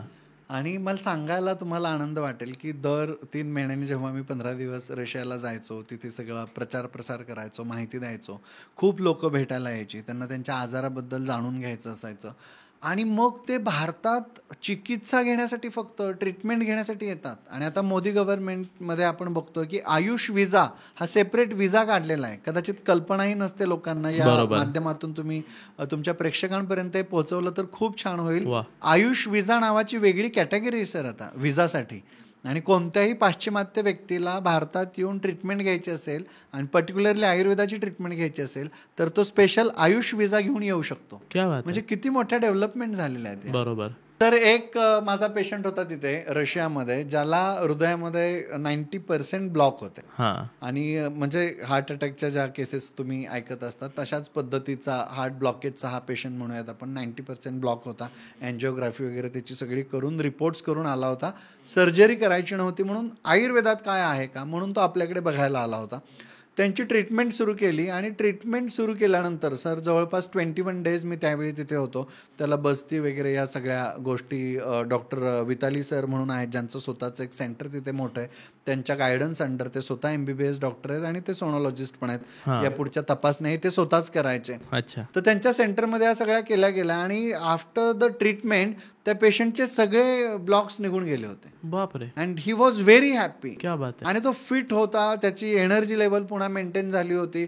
त्यांनी स्वतः पुन्हा परीक्षण करून बघितली तर त्याच्यामध्ये पण ते सगळे नील झाले होते. आणि तेव्हा मी एक लेख लिहिला होता, तो लोकसत्ताला पण आला होता आणि तो खूप फेमस झाला. बस्ती म्हणजेच त्याला क्लिझ्मा असं म्हटलं जातं रशियन भाषेमध्ये. तर मेंदू आणि हृदयातील गाठ घालविते बस्ती, अर्थात क्लिझ्मा. तर क्लिझ्मा ही थेरपी तिकडे खूप गाजली.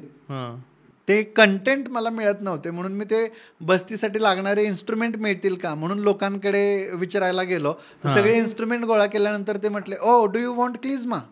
क्लिझ्मा तर आमच्याकडे खूप वापरला जातो. म्हणजे अशा पद्धतीच्या तिथल्या रिॲक्शन होत्या. एवढं ते आपल्या इंडियन ट्रीटमेंट्सला आता त्यांनी ॲक्सेप्ट करून घेतलेलं आहे. बरोबर. अशीच एक दुसरी केस पण खूप भन्नाट होती. त्यांना राईट फॅलोपियन ट्यूबमध्ये साधारण ब्लॉक होता आणि त्यामुळे त्यांना एक्टोपिक प्रेग्नन्सी राहिली आणि त्याच्यामुळे त्यांची ती फॅलोपियन ट्यूब काढून टाकावी लागली. तर त्यांच्या डॉक्टरांनी त्यांना सल्ला दिला होता की जोपर्यंत दुसऱ्या फॅलोपियन ट्यूबमध्ये ओव्हम प्रॉपर पुढे जात नाही आणि तिथे एक मायक्रोविलाई सिलिया असतात, त्या ग्रो होत नाहीत, तोपर्यंत तुम्ही बिलकुलही चान्स घेऊ नका. अदरवाईज पुन्हा एक्टोपिक प्रेग्नन्सी बसेल आणि ही पण ट्यूब काढावी लागेल. मग तुम्ही कधीच परत प्रेग्नंट राहू शकणार नाही. बापरे. ही केस डॉक्टर विताली सरांकडे आली. त्यांनी मला मेलवरती विचारलं, फोनवरती विचारलं. मग आम्ही डिस्कशन केलं. म्हटलं ओके, मी ही ट्रीटमेंट देईल. मग मी गेल्यानंतर ते पेशंट आले, त्यांना पाहिलं, त्यांची ट्रीटमेंट झाली. आणि पुढच्या फॉलोअपला ज्यावेळी मी गेलो त्यावेळी प्रॉपर फंडसमध्ये एम्बेडेड एम्ब्रिओ मिळाला. बर. And that was amazing. म्हणजे त्यांनाही ते चॅलेंजिंग वाटलं. सर तर एकदम खुश झाले. ते म्हटले कसं काय, तुम्ही तर केसांचे डॉक्टर म्हणून फेमस आहात, कॉस्मेटॉलॉजी ट्रायकॉलॉजी हा तुमचा विषय आहे, आणि मग ही गायनेकची केस कशी काय सॉल्व्ह झाली. तर मी म्हटलं आयुर्वेद हे पूर्ण असतं ना. पण गमतीने त्यांना उत्तर देताना मी तेव्हा म्हटलं होतं की काही नाही, मी फक्त केसच वाढवले, फक्त फॅलोपियन ट्यूबच्या आतले वाढवले. कारण ते ओवम पुढे ढकलण्यासाठी गरजेचे होते आणि तेच नेमकं यांच्यामध्ये ॲब्सेंट होतं. तर आपली विजन काय आहे एखाद्या गोष्टीकडे बघण्याची, ते खूप मॅटर करत असतं. मला असं वाटतं की every disease is a skin disease. Okay. Every disease is a skin disease. आपल्या बॉडीत एकही जागा अशी नाही की जिथे स्किन अटॅच नाही. करेक्ट. म्हणजे आपल्या लिव्हरला स्वतःची स्किन आहे, हृदयाला स्वतःची स्किन आहे, गर्भाशयाला स्वतःची स्किन आहे. त्यामुळे स्किन डिसीजचे तुम्ही तज्ज्ञ असाल ना, तर तुम्हाला कोणताही आजार शरीरातला ट्रीट करता येतो. क्या बात आहे. आणि म्हणजे दुसऱ्या देशांमध्ये जेव्हा तुम्ही फिरत असता सर, तेव्हा तिथल्या लोकांचा सुरुवातीचा व्ह्यू आणि आत्ताचा व्ह्यू, आता तुम्ही 10 वर्षातली ही जी जर्नी सांगितली, तर आता आयुर्वेदाकडे त्यांचा बघण्याचा काय. कारण आयुष विजा जो तुम्ही सांगितला तसा मी एक टर्म पण वाचली, मेडिकल टुरिझमवर पण. मेडिकल टुरिझम आता खूप वाढलेलं आहे, खूप वाढलंय. तर सर ही गोष्ट कसं होतं, आपण त्यांच्यात जाऊन जेव्हा राहतो ना तेव्हा ते जास्त कळायला लागतं. बरोबर. कारण त्यांच्या पण काही ओन ट्रॅडिशन आहेत. जसं रशियन बाण्या खूप सुंदर ट्रॅडिशन आहे. तर त्याच्यामध्ये ते काय करतात, मी मागच्या वेळी गेलो होतो त्यावेळी मुद्दाम एक्सपिरियन्स म्हणून मी पण तिथल्या काही ट्रीटमेंट्स घेतो ना, की आपल्याला कळावं इथली लोक काय करतात, आपल्याला माहिती व्हावं. तर रशियन बाण्या म्हणून मी ट्रीटमेंट घ्यायला गेलो. तर त्याच्यामध्ये ते काय करतात की एकदम हॉट रूम छोटीशी क्रिएट केलेली असते. टिपिकल वूडचे ते सिदार वृक्षाचे ते फळ्या असतात त्या, आणि त्याने ती तयार करतात सोना बाथ, ज्याला आजकाल सोप्या भाषेत म्हटलं जातं. आणि त्याच्यात झोपवलं जातं. दगडांवरती पाणी टाकून वाफ निर्माण केली जाते आणि निर्गुंडीच्या पाल्यासारखा पाला घेऊन अंगावरती झोडपून तुम्हाला काढलं जातं. आणि एकदम हॉट होतं ते, खूप हॉट होते. आणि ती रूम हॉट झाल्यानंतर अचानक त्या रूममधून तुम्ही बाहेर यायचं असतं. -30°C बाहेरचं तापमान असतं आणि तेवढंच थंड पाणी तुमच्या डोक्यावरती ओतलं जातं. बापरे. म्हणजे आपल्याकडे हे इमॅजिन पण करणार, अमानुष वाटलं. अमानुष वाटलं. तर त्यांना मी विचारलं की तुम्ही या ट्रीटमेंट का करता. तर ते म्हटले की जसं लोखंडाला खूप तापवलं जातं, पाण्यात पटकन विझवलं जातं, क्विंचिंग, म्हणजे त्याला धार येते आणि त्याचं पोलाद कणखर बनतं. तर तुम्हाला कणखर बनायचं असेल तर इथं अशा ट्रीटमेंट दिल्या जातात. म्हणजे मग तुम्हाला कळेल की रशियन आर्मी का टफ असते, तिथली लोक अशी एकदम स्ट्रॉंग का असतात. तिथे लहान बाळाला सुद्धा एवढ्या -30°C टेम्परेचर मधून झपकन काढत असतात. ते मनाने आणि शरीराने लोकांना खूप स्ट्रॉंग बनवतात सर. म्हणून त्या कंट्रीतल्या लोकल ट्रीटमेंट पण आपण शिकल्या पाहिजेत, बघितल्या पाहिजेत. त्या लोकांचे पण पर्स्पेक्टिव्ह बघितले पाहिजेत. आणि मग तसे पर्स्पेक्टिव्ह आयुर्वेदात खूप आहेत. म्हणजे ही सेम ट्रीटमेंट चरकाचार्यांनी जेंताक स्वेद म्हणून निरग्नी स्वेदाच्या 13 प्रकारांमध्ये सांगितलेली. बापरे. मग या ट्रीटमेंट त्यामुळे त्यांना आपल्याशा वाटतात. कोणी असंच नाही येत सर. करेक्ट. त्यांना कुठंतरी ते शास्त्र आपलं आहे असं वाटायला लागलं. आयुर्वेदात पण काय सांगितलं जातं की तुम्ही तुमच्या ट्रॅडिशन फॉलो करा. तुमचा गट फ्लोरा हा तुमच्या आजी आजोबांच्या गट फ्लोराला मॅच करत असतो. त्यामुळे तुम्ही तुमच्या आजी आजोबांचं फूड खा. आणि तिथे आम्हाला काय सांगावं लागतं, ईट युअर ग्रँडमदर्स डाएट ओनली. तर ती गोष्ट त्यांना लगेच आपली वाटते. कारण त्यांची सुद्धा जी टिपिकल फॅमिली आहेत ना, त्या त्यांच्या ग्रँडमदरचंच फूड खातात. तिथलं जे ट्रॅडिशनमध्ये आलेलं आहे ते फूड खातात. ते फॉरेनच्या फूडला ॲक्सेप्टन्स देत नाहीत. मग ही जी गोष्ट आहे ना, आहाराच्या बाबतीत असो, विहाराच्या बाबतीत असो, अन्नाच्या बाबतीत असो, याच्यात आयुर्वेदाचे आणि त्यांच्या लोकल सायन्सचे विचार खूप जुळतात. आणि म्हणून ती लोक आयुर्वेदाला आपलं शास्त्र म्हणून बघतात आणि या ट्रीटमेंट घ्यायला लवकर तयार पण होतात. क्या बात आहे सर. हा बाहेरच्या देशातला प्रवास विचारता विचारता एक प्रश्न मला इथलाच विचारायचा आहे. तुमच्या लोगोवर केशा आयुर्वेद प्राऊड 108 लिहिलंय. हो. त्याचा इतिहास तुम्ही सांगितलं की 108 ब्रांचेस मला करायच्या होत्या. येस. तर 5 वर्ष टार्गेट मी स्वतःला ठेवलं होतं. 3 वर्षातच त्या पूर्ण झाल्या. त्याच प्रवासाबद्दल थोडंसं विस्तृतपणे सांगा ना. अगदी का मजेशीर गमतीशीर प्रवास आहे सर. सेकंड इयर मध्ये माझे स्वतःचेच केस गळत होते. केस डोक्यावर राहतील की नाही इथपर्यंत शंका होती. आणि त्याच्यात कॉलेज फिवर मध्ये 14 फेबला बायकोला प्रपोज करून बसलो.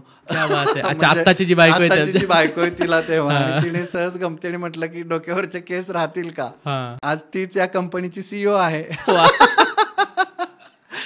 आणि तेव्हा स्वतःचे केस वाचवण्यासाठी ऍक्च्युली प्रवास सुरू झाला. ग्रंथातले रेफरन्स शोधणं, माहिती गोळा करणं, सरांना प्रश्न विचारणं, लोकांकडून, आयुर्वेदातल्या तज्ज्ञ लोकांकडून माहिती घेणं.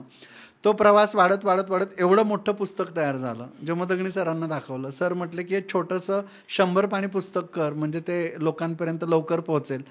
मग 1 जानेवारी 2008ला आयुर्वेदाचं क्लिनिक सुरू केलं. 2-2.5 हजार पेशंटचा हळूहळू अनुभव झाला. डेटाबेस जनरेट व्हायला लागला. मित्र सगळे स्वतःच्या केसांच्या ट्रीटमेंटसाठी घ्यायला लागले. मग 2016ला BVG ग्रुप जॉईन झाला. आणि मग BVG ग्रुप सोबत केश आयुर्वेद हा ब्रँड आपण क्रिएट केला. आणि त्यांची 108 ॲम्ब्युलन्स सगळीकडे फिरत होती. म्हणून 108 हे आम्ही स्टार्टिंगला एक टार्गेट ठेवलं की आपल्याला 108 सेंटर्स करायचे म्हणून. आणि सोबतच जप माळेतला माळ 108 मण्यांची असते. महत्व पण 108ला खूप आहे. या सगळ्या गोष्टींचा विचार करून म्हटलं आपण एवढे सेंटर तरी नक्की करू. आणि त्या प्रस्तावनेतच मी लिहिलं की 108 करून आम्ही थांबू. आणि 5 वर्षाचं टार्गेट दिलं होतं, पण ते 3 वर्षातच पूर्ण झालं. मला व्यावसायिक टिपिकल बिझनेसमॅन बनायचं नव्हतं. कुठेतरी माझ्यातला सायंटिस्ट हरवेल याची मला भीती वाटत होती. लिखाण करणं, वाचन करणं हे आयुर्वेदामध्ये खूप महत्वाचं सांगितलेलं आहे. रुग्ण बघणं, त्याला बरं करणं, याच्यातला जो आनंद आहे तो अन्य कशातच नाहीये सर. आणि म्हणून मग आयुष्यात कुठं थांबायचं हे समजलं पाहिजे. हा नियम पहिल्यांदा लावून घेतला होता. आणि ते 108 वरती आम्ही थांबलो. वा. मला पुढचा प्रश्न मॅनेजमेंट पर्स्पेक्टिव्हने विचारायचा आहे की डिग्री पूर्ण झाली, म्हणजे डॉक्टरकीची असेल किंवा इंजिनिअरिंग कुठला पण स्वतःचा बिझनेस जर टाकायचा असेल तर एक 10/20 वगैरे क्लिनिक टाकण्यासाठी, ते मॅनेज करण्यासाठी लोकांचं आयुष्य जातं. तर 108 सेंटर्स ही कशी मॅनेज करता? टीम कोण कोण आहे? कोण कोण कुठल्या कुठल्या देशातलं सांभाळता? शिवाय तुम्ही एवढा व्याप सांभाळून या सगळ्या देशामध्ये प्रवास, तो वेळ कसा जमवता? खूप चांगला प्रश्न आहे सर. मला असं वाटतं, मी एकदा एका थोर अशाच तत्ववेत्याचा एक कोट वाचला होता आणि तो आम्ही सिद्धांत बनवून घेतला नंतर, की आयुष्यात गती पाहिजे असेल तर गतिमान साधनं सोबत हवीत. ओके. आयुष्यात गती पाहिजे असेल तर गतिमान साधनं सोबत हवीत. मग गतिमान माणसं, गतिमान साधनं, गतिमान विचार हे तुमच्याजवळ असले आणि गतिमान संतुलन तुम्हाला राखता येत असलं. बघा, विमानाचा प्रवास गतिमान आहे पण संतुलित आहे. तसं गतिमान संतुलन तुम्हाला राखता येत असेल तर तुम्ही जगभरात कुठेही फिरू शकता, काम करू शकता. दुबईमध्ये डॉक्टर आसमा इनामदार आहेत, रशियामध्ये डॉक्टर विताली सर आहेत, ततियाना आहेत, नेदरलँड्समध्ये डॉक्टर प्रेमदणी आहेत, ऑस्ट्रेलियामध्ये डॉक्टर कुशाग्र आहेत, इकडे लंडनमध्ये डॉक्टर विनायक आहे. आणि इथं इनहाऊस केश आयुर्वेदची टीम सांभाळायला माझे खूप विद्यार्थी, doctor Om, doctor Nilesh, doctor Swapnil, doctor Vivek, आता लेटेस्ट पिढीमध्ये डॉक्टर हितेंद्र, डॉक्टर प्रसाद, ही सगळीच मंडळी एवढं छान पद्धतीने ही सगळं पेलवत असतात, सांभाळत असतात. आणि सॉफ्टवेअर सिस्टीम आहे जगभरात. इथे बसून एका क्लिकवरती तुम्ही कोणत्याही पेशंटचा रिपोर्ट जनरेट करणं असेल, 17 पानांचा केसांचा, एका केसाचा 17 पानांचा रिपोर्ट निघतो सर आमच्याकडे. बापरे. आणि ते सगळं सॉफ्टवेअर सिस्टीम थ्रू केलं जातं. One of the best system आहे आमची ती. आणि त्याच्यामुळे हे सगळं मॅनेज होतं. त्यामुळे मॅनेज व्हायला फक्त सर इच्छाशक्ती लागते असं मला वाटतं. नोकरी करायला पण इच्छाशक्ती लागते आणि व्यवसाय करायला पण इच्छाशक्ती लागते. नोकरी हा 8 तासांचा व्यवसाय असतो आणि व्यवसाय ही 24 तासांची नोकरी असते. बघण्याचा दृष्टिकोन आहे फक्त. तुम्ही 8 तास पुढच्याला ज्यावेळी विकता त्यावेळी तुम्ही नोकरीत असता आणि तुम्ही 24 तास ज्यावेळी नोकरदारांचे पगार काढण्यासाठी काम करत असता त्यावेळी तुम्ही व्यावसायिक असता. वा. मला पुढचा प्रश्न जो विचारायचा आहे तो तुम्हाला खूप विचार करायला भाग पाडणार आहे की प्रत्येक पेशंट तुम्ही आपुलकीने तपासता, त्याला रिझल्ट आल्यानंतर आनंद होतो. पण तुमची ही जी 15, 17, 20 वर्षातली प्रॅक्टिस आहे, यातले बेस्ट 2 किंवा 3 असे पेशंट्स की जे बरे झाल्यानंतर तुम्हाला आत्मिक सुख मिळालं की माझा आयुर्वेदाची डिग्री घेण्याचा एक उद्देश आहे तो सफल झाला. खुश असा तो एक स्मृतीपटलाच्या समोरून असा खूप मोठा. त्यातले 3च निवडायचे आहेत. पण सर 19 आत्महत्या वाचवल्या. बापरे. 20वी माहिती असून वाचवू नाही शकलो. तेव्हा खूप वाईट वाटलं, खूप रडलो आल्यानंतर. मग त्याच्यानंतर काउंटिंग सोडून दिलं आणि मला असं वाटतं की एखादा मोठा सर्जन झाल्यानंतर तुम्ही OT मध्ये जाऊन 6-6 तास एखादं ऑपरेटिव्ह चालू असतं आणि ते ऑपरेटिव्ह करून बाहेर आल्यानंतर तुम्हाला एक आनंद असतो की यस, तुम्ही कॅन्सरची गाठ काढली किंवा गर्भाशयाची गाठ काढली, ऑपरेशन केलं आणि त्या व्यक्तीचा जीव वाचवला. करेक्ट. सेम फिलिंग आम्हाला येतं सर, ज्यावेळी आम्ही 4-4, 5-5 तास एखाद्या व्यक्तीला देतो, त्याला नैराश्यातून बाहेर काढतो आणि त्याचा एक जीव वाचलेला असतो. वा. ते इक्वॅलंट टू सर्जरी आहे सर. खरंय सर. त्यामुळे तो आनंद असा कशातच मोजता येत नाही, अशा पद्धतीचा तो आनंद असतो. मग अगदी छोट्या छोट्या आनंदांमध्ये तुम्ही अगदी 3 केसेस सांगा म्हटलात त्या पद्धतीने. ती 9 वर्षाची मुलगी जिची पूर्ण डोक्यावरचे केस गेले होते आणि ज्यावेळी तिला पूर्ण केस आले आणि तिला आता विग वापरायची गरज पडत नाहीये आणि तिच्या चेहऱ्यावरचा आणि तिच्या आईच्या डोळ्यावरचा जो आनंद होता तो माझ्या दृष्टीने डिग्रीचं सार्थक करणारा होता. क्या बात आहे. दुसरा महत्त्वाचा म्हणजे 2009 मध्ये आमच्या वडिलांना युरिनेशन इन ब्लड म्हणजे ब्लड इन युरिन हे सुरू झालं होतं. क्रिएटिनाइन खूप वाढलं होतं आणि त्यांना डायलिसिस करायला सांगितलं होतं आणि त्यांच्या आयुष्यामध्ये 2024 पर्यंत विदाऊट डायलिसिस, तिथून पुढे म्हणजे 2009 ते 2024 विदाऊट डायलिसिस ते आपल्या आयुर्वेदाच्या ट्रीटमेंटवरती फक्त छान टिकून होते. तर हा जो एक घरातल्या स्वतःच्या वडिलांना सुख देण्याचा जो प्रवास होता तो एक खूप म्हणजे बस डिग्रीचं सार्थक झाला. आता अजून नाही काय झालं तरी खूप झालं असं वाटत होतं. आणि एक घटस्फोट झालेली पेशंट होती जिच्या हातापायावरती कोड सापडला म्हणून नवऱ्याने घटस्फोट घेतला होता. त्यांचं ज्यावेळी कोड बरा करून दिला आणि नवऱ्याने तिला पुन्हा ऍक्सेप्ट केली तर तो एकदम टची मोमेंट होता लाईफमधला की एका व्यक्तीचा संसार आपल्यामुळे वाचला.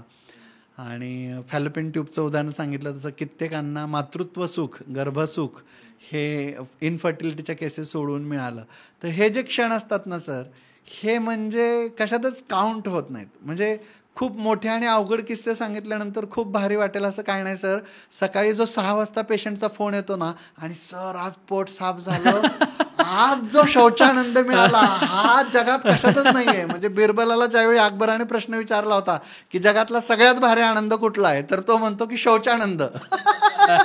तर हे सकाळचे 6चे फोन सुद्धा तो सॅटिस्फॅक्शनचं जे आयुष्य देतात ना हे कशातच नाही सर. हे फील्डच वेगळं आहे एवढंच मी सांगेल. तुम्हाला असं पॅशन पाहिजे, तुम्ही डॅम वेडे पाहिजे त्याच्यासाठी. आणि जमदग्नी सरांचं वाक्य मी इथे आवर्जून सांगेल की सर तेव्हा मला म्हणायचे की हरीश, मोठे मोठे आजार बरे करणे म्हणजे मोठा वैद्य नव्हे. लोकांचे छोटे छोटे आजार बरे करून सुद्धा तुम्ही त्यांना आनंद देऊ शकत असाल तर तुम्ही एक दिवस मोठे वैद्य बनू शकता. क्या बात आहे. आणि मी त्या गोष्टीकडे फोकस केलं. शौचानंद असेल, केस गळणं असेल, गज करणं असेल, नायटा असेल, खरूज असेल, काय बघितलं तर खूप क्षुद्र रोग आहेत. पण सर त्यांना बरं करून सुद्धा तुम्ही एक मोठे वैद्य बनू शकता. हा सरांच्या विचारांचा स्ट्रॉंग मेसेज आहे असं मला वाटतंय. त्यामुळे वैद्यासाठी कुठलाच पेशंट छोटा किंवा मोठा नसतो. व्याधीचा पर्याय बघा आयुर्वेदात काय सुंदर दिलाय. रोग हा पापमा जरो व्याधी विकारो दुःख मामया. दुःख हा आजाराचा पर्याय आहे सर. एखाद्याचं आपण दुःख घालवू शकत असेल ना त्याच्यापेक्षा मोठं सुख काय. अप्रतिम. मला वाटतं की तुम्ही तुमच्या गुरूंचं जे नाव घेतलं जमदग्नी सर, की जे हजारो विद्यार्थ्यांचे गुरु आहेत, त्यांच्या या कोटवर आपण आजच्या पॉडकास्टचा समारोप करू. तासभराच्या गप्पा झाल्यात सर. आणि भारतामध्ये जेव्हा आयुर्वेद आता ऍक्सेप्ट व्हायला लागलाय अशा वेळी तुमच्यासारखे काही लोक आहेत की जे आता जगभर आयुर्वेद घेऊन जात आहेत, त्याचा प्रचार प्रसार करतायत. या कामासाठी तुम्हाला खूप खूप शुभेच्छा. परदेशातल्या लोकांनी जास्तीत जास्त आयुर्वेद स्वीकारावं ही तुमची जी मोहीम आहे ही यशस्वी नक्कीच आता होतीये आणि त्यासाठी पुन्हा तुम्हाला एकदा शुभेच्छा. आणि पुन्हा तुम्ही याल अशा अपेक्षा आहेतच. आणि जाता जाता पोस्टमनबद्दल आणि आमच्या प्रेक्षकांबद्दल काहीतरी थोडंसं. खूप छान. तुमचा हसरा चेहरा आम्हाला नेहमीच तुमच्या युट्यूब चॅनलकडे खेचत असतो. आणि तुमचे खोचक प्रश्न आणि मजेशीर प्रश्न, त्याच्यात हे अभ्यासू प्रश्न हे आम्हाला नेहमीच आवडत असतात. तुम्ही हा जो संदेश दिलेला आहे सप्रेम नमस्कार विनंती विशेष, हे जे पत्र तुम्ही पोस्टमनच्या सहाय्याने पाठवता हे सर खूप भारी वाटतं. ते असं टच होत असतं. देश परदेशामध्ये ही पत्र अशीच पोहोचत राहोत. आपला सर लंडनमध्ये महाराष्ट्र मंडळ आहे, अमेरिकेत महाराष्ट्र मंडळ आहे. तुम्ही जिकडे जाल तिकडे पोस्टमन आज पोहोचलेला आहे 100%. आणि तिथे प्रत्येक मराठी माणूस तुमचा चॅनल पाहत आहे. तर या निमित्ताने जगभरातल्या सगळ्या आपल्या प्रेक्षकांना माझा सुद्धा सप्रेम नमस्कार. आणि लवकरच तुमच्या देशात आयुर्वेदाचं पत्र घेऊन पोस्टमन तर्फे मी स्वतः येईल. अरे वा, क्या बात आहे. वा वा वा, खूप मजा आली सर. खूप खूप थँक्यू पुन्हा एकदा. मंडळी, तुम्हाला हे पत्र कसं वाटलं नक्की सांगा. हे परदेशातल्या लोकांच्या नजरेतून आयुर्वेदाचं पत्र होतं आणि खूप मस्तपैकी सरांनी आणि आनंददायकरित्या आपल्यापर्यंत पोहोचवलं. तर या पत्राबद्दल तुमच्या काही कमेंट्स असतील तर कमेंटमध्ये नक्की टाका आणि पोस्टमनला सबस्क्राईब करायला विसरू नका आणि बेल आयकॉन दाबा, जेणेकरून पत्रपेटीत पडणारं पुढचं पत्र पडलं की तुम्हाला लगेच नोटिफिकेशन येईल. तोपर्यंत खूप खूप नमस्कार. भेटत राहू. कळावे तुमचा पोस्टमन सर्वेश.